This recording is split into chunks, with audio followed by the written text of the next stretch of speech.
Here we are, celebrating the first birthday of the Utica Comets, the one-year anniversary of the day this team was unveiled to the Mohawk Valley, and we're sitting here with the president, Robert Esche. And Rob, 1 year ago, this locker room didn't exist. Here we are talking. What's it like to watch this team grow through year one?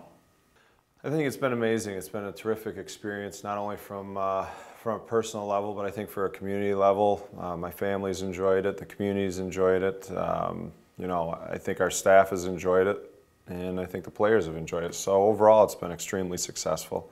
You know, I'm looking forward to next season and growing and becoming better, but there's a lot of work, but it was all worth it. When you look back at it, does it amaze you at how far it's come since that day?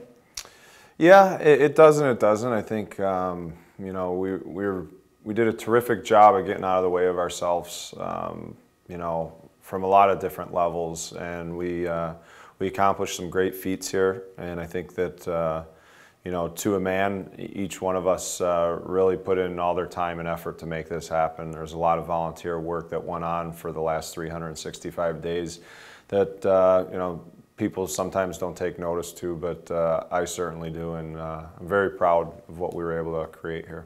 All right, take us back to that day a year ago at Aquavino, the press conference that unveiled this team. What stands out in your mind now looking back on it a year later? I think what stands out in my mind the most was sitting on my porch at 1 in the morning the night before having beers because it wasn't going to happen. And I remember getting the phone call from Victor DeBonis, who called me up, and he just, you know, we talked for a little while, and he said, "Don't worry about it. We're still going to do the press conference, and you know, we're definitely committed to Utica." You know, and again, you know, you borrow that worried energy sometimes, and I definitely thought they were pulling out as part of the negotiations, and you know, they were thrilled to be here, and you know, it was just a very surreal moment. So the next day when I woke up, I remember I felt like the weight of the world was off my shoulders, that this was really going to happen, and the whole day was like on autopilot for me. I didn't really do anything. I didn't prepare any speeches. I didn't want to. Most of the time I don't. but you know, I just I believed in, you know, everybody worked together, and nobody cared who got the credit at the end of the day. And I think that's what was so special about this whole process. All right, so I assume on that day there's some sort of sense of accomplishment, but there you are, it's the middle of June, the season's in October. Was there also a part of you that said, oh boy, we got a lot of work here to do and not a lot of time to do it in? That was the day after the press conference.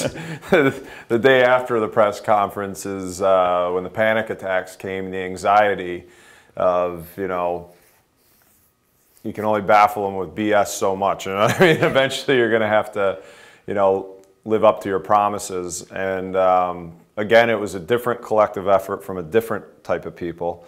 It was the audit authority and the engineers and the contractors.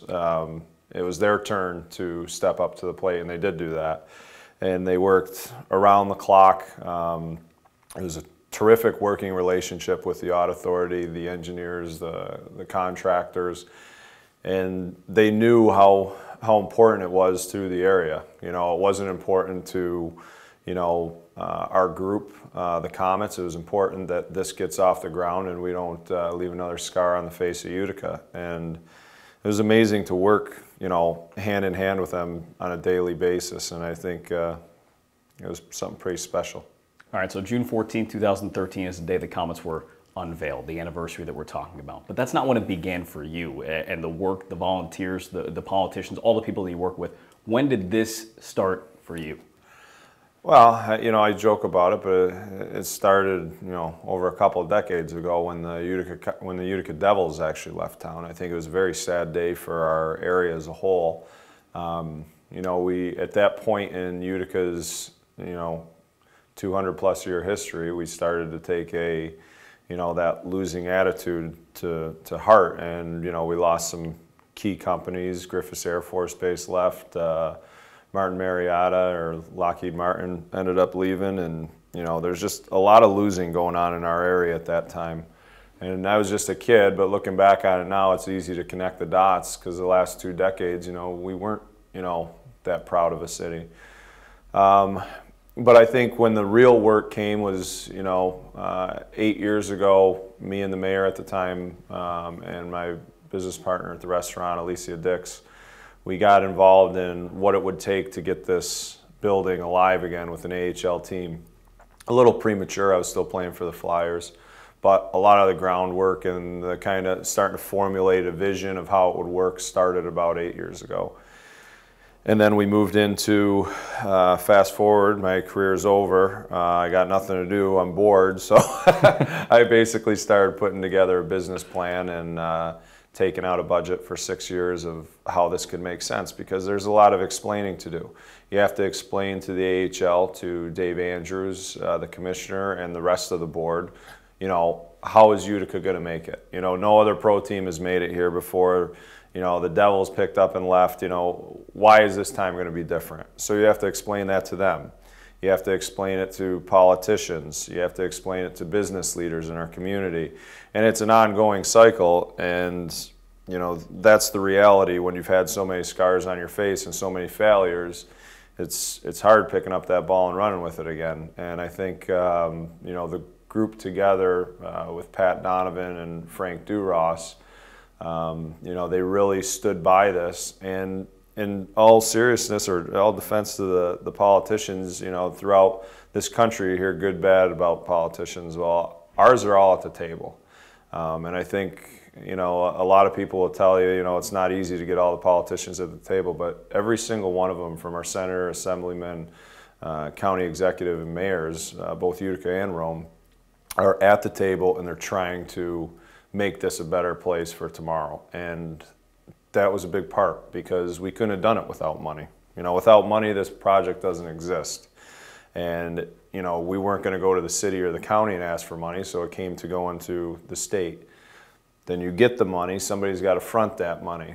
And that's where Tony Pacenti and the legislators for Oneida County stepped up and did everything. They fronted everything for us to get reimbursed at a later date. I mean, it was such a synergistic feeling the last year of everybody coming together for one common goal. And it's not the Comets, you know, it's not just the auditorium, it's one common goal of where Utica is finally, you know, rising up where I believe it belongs.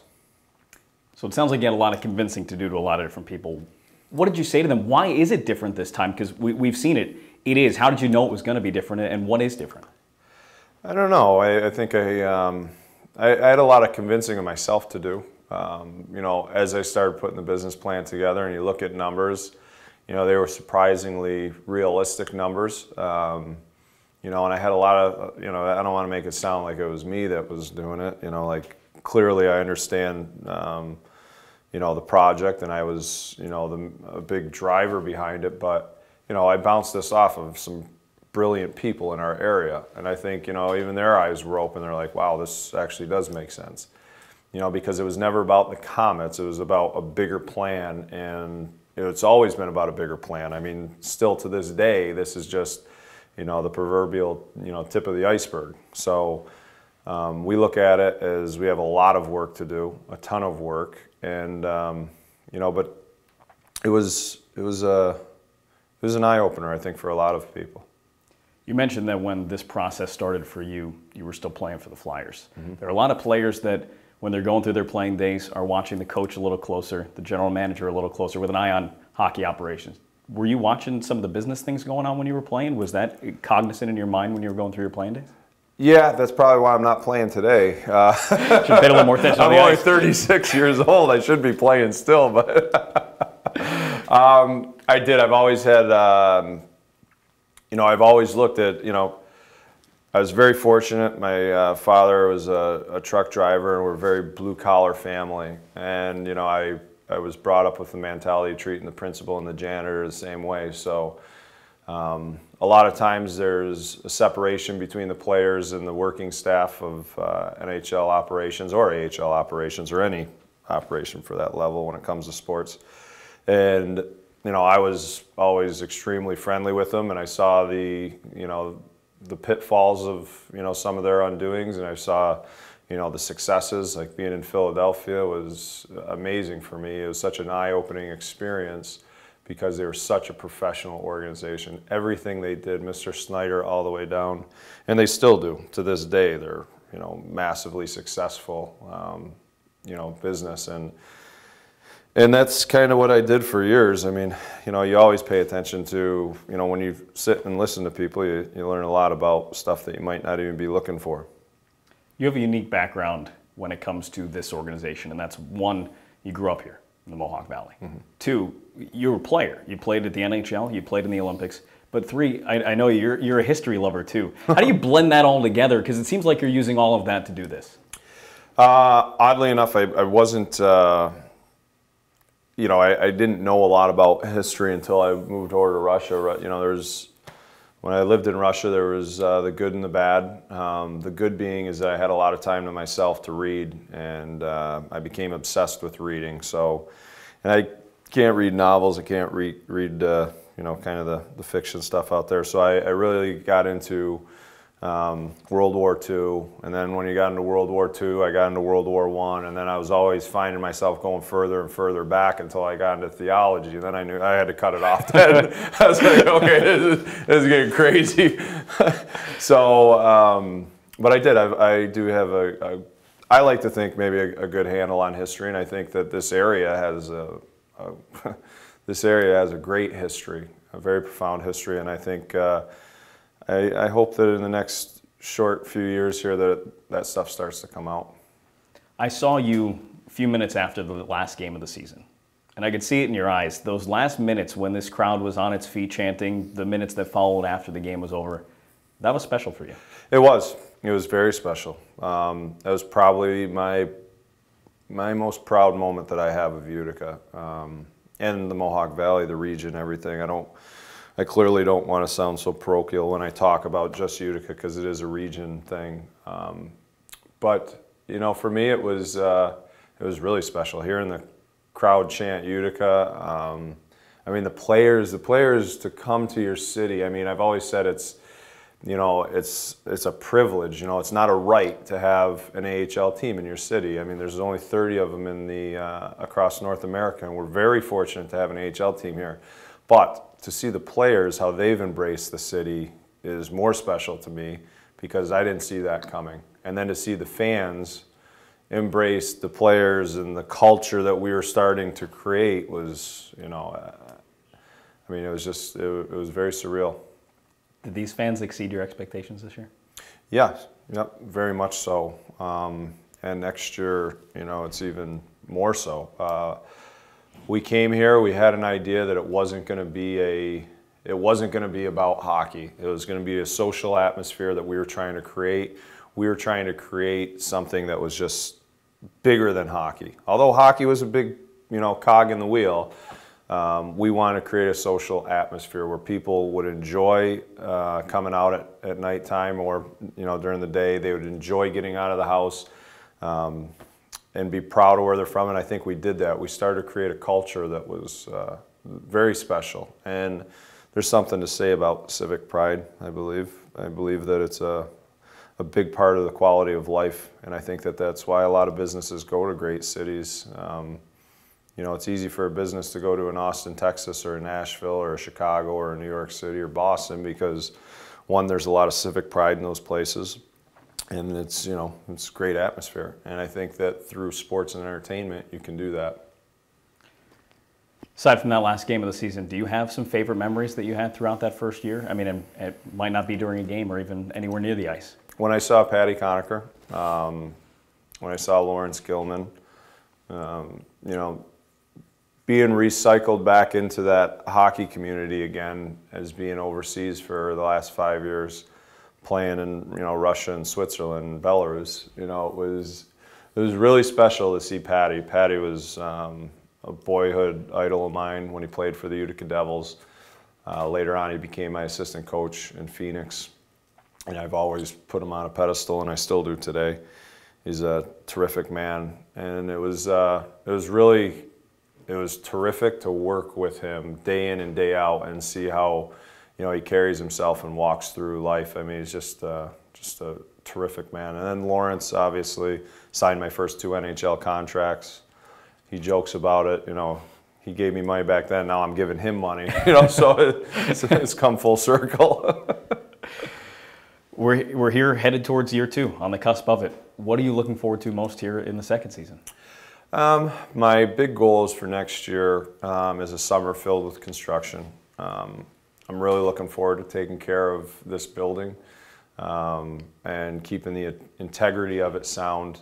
I think that was the goal years ago when they first built it back in 1959, and I think that it needs to be that now, because I think without rehabbing these old buildings, once they get dilapidated and you shut the lights off, nobody's going to come throwing $100 million to Utica, New York to build a new stadium. So I think it's very important to take care of the building. I think it's important to continue off our success and to keep on growing our culture to a way, the Comets culture, to being pillars of the community, believing in ourselves, winning championships here. That's all part of it. Whenever you win, it's pretty easy to have a fun time, and I think success breeds success. And I think even though it might not be in the business world, if the Comets are successful, I think it makes people feel good about themselves. Anything you'd like to say to the fans here after the first season? Yeah, I think the fans, to me, have continually blown this away. I've always said this will always be a bigger project than the Comets and the employees and the players. It's always going to be bigger than us. But the fans really have taken this to another level. The businesses, the fans. I mean, for next year, we're already over 2,000 season tickets, and here we sit, in June. We haven't even done any ticket drives. Our corporate sponsorship has been terrific. So, I mean, it's the community that's come together in a mind-blowing way. And, obviously, not only is my hat off to them, but I do believe that that's why this area is such a great area, is because the people do care about it. And I think the more you give to them, the more they give you back. And, I think that's pretty special to live in a place like that. Robert Esche, thank you. Congratulations, and good luck taking us into year 2. Thank you.